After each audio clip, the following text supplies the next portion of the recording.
Did the Ministry of Infrastructure de-silt or not? This is the narrative emerging from critics in the opposition following the November 6th trough.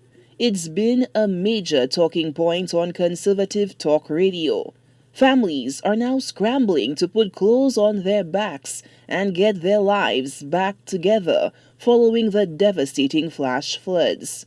While assessments regarding disaster continue, Minister for Infrastructure Stephenson King sought to clear the air on the contentious De-Silting matter.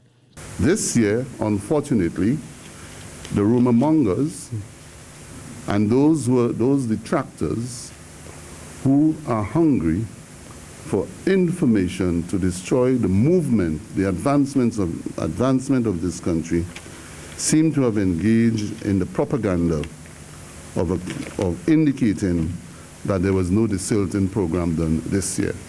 Let me dispel it now. It is rumor, it is mischievous behavior, and it is an absolute lie on those who claim that our rivers were not de-silted.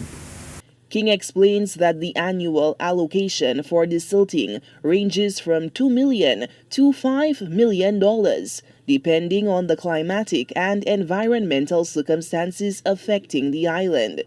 This year's allocation for De-Silting, he says, was valued at some $2.5 million, inclusive of pre-hurricane De-Silting carried out in the month of May 2022 at the cost of $498,967.00. Those figures I am giving you are not monies paid out to people for not doing anything, but monies paid out to individuals who were contracted by the government and who undertook the task of De-Silting, not persons being paid for doing nothing.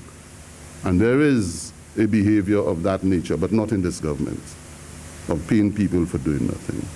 And then the De-Silting program of $2 million, which was undertaken between June, July, August, and as recent as October, when certain areas we realized that we needed to probably move in and do some De-Silting. Despite the evidence, some conservative commentators have questioned whether the severe floods are the byproduct of the citizenry's bad waste disposal habits. While climate change bears the brunt of the blame for the incalculable damage and pain, King notes that there is one inescapable fact.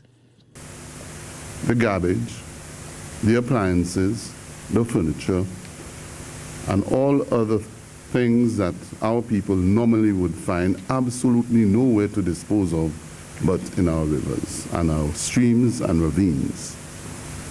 We in government have attempted to respond to such situations, not now, but many years ago. King says in preparation for the 2022 hurricane season, some $4 million was allocated in December of 2021 for De-Silting and mitigation works, with a scope that includes drain cleaning and the construction of retaining wall structures throughout the island. Solange Alfred, HTS News Force.